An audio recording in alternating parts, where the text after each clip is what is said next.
Deborah, so just tell us like a quick overview of the first part of your life. So you were born in a Christian family, and you grew up. How did that transition? How did you end up with Hizb ut-Tahrir? Oh, well, so yeah, I was born to a Mennonite family. My parents grew up in Mexico in villages, so they did like the whole like no electricity and very segregated.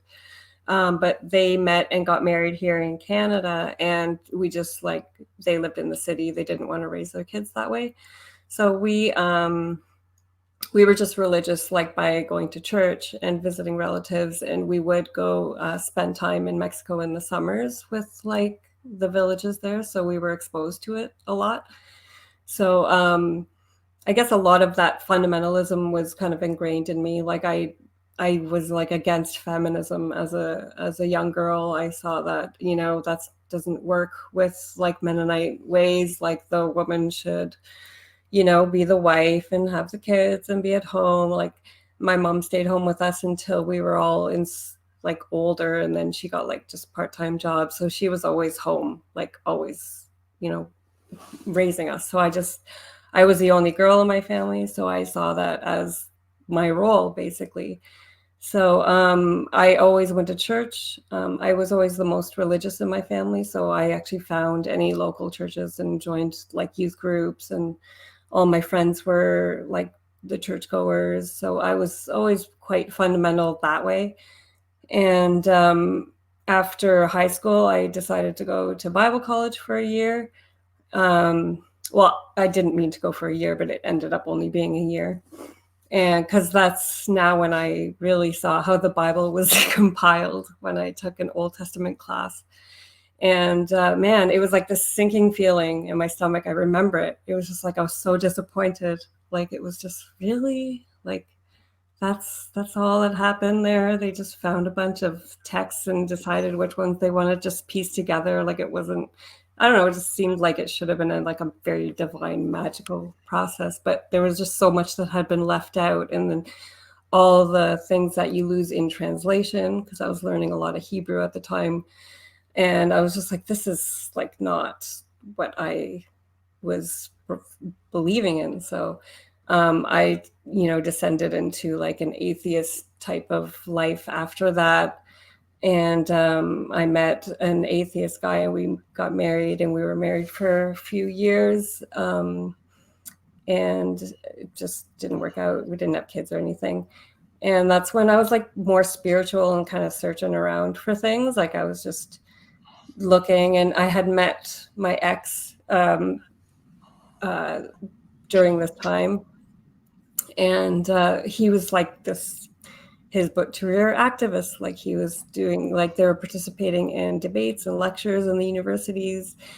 And so it was very interesting, because like this was now during when Bush was being reelected and the Iraq war was, happening. And I was, very liberal minded at the time. So I was like against all that. And like the whole 9/11 conspiracy thing was going around. So I was more starting to be like, oh, like there's like a whole nother side to the other half of the world that I didn't know.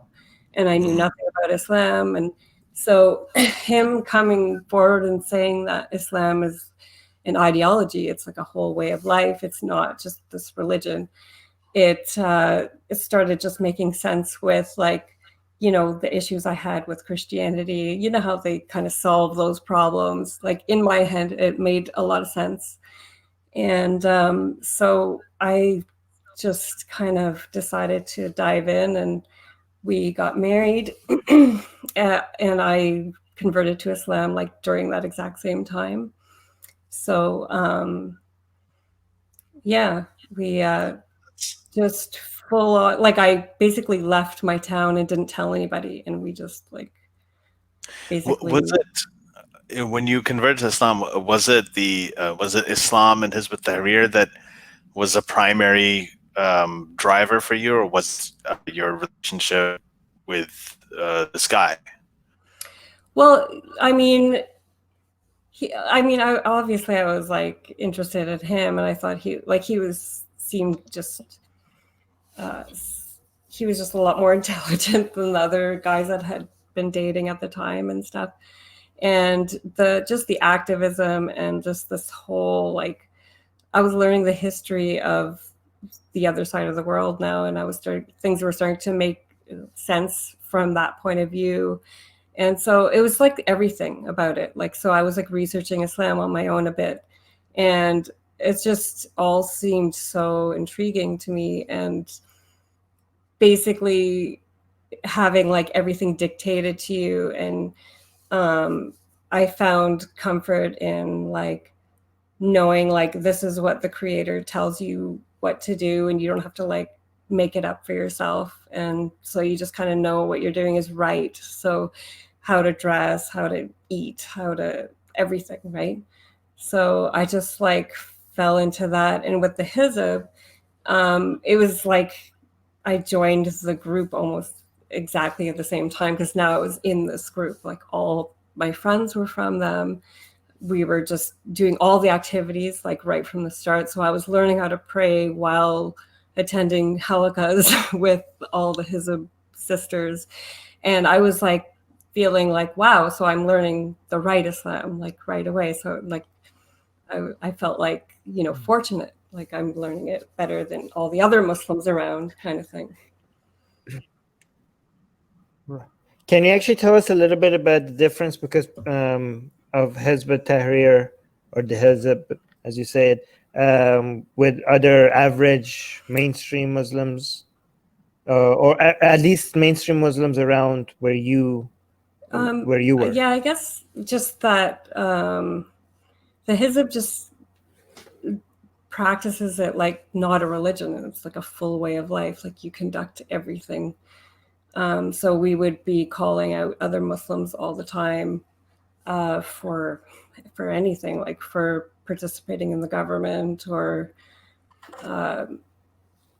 any of the, I don't know, like if they're just not dressing right, like, just going around to different lectures and trying to correct them. Like if there was any conferences, we would go to them and they stand up and debate the lecturers every time. We would go to like different, I don't know, like these Pakistani events sometimes. And they invited the mayor to come to these, and we would like be like, this is wrong. And we would like stand up and try to correct everybody because like we're not supposed to be participating in government. You're not supposed to be participating, right, or supporting it or anything. Yeah, or supporting it because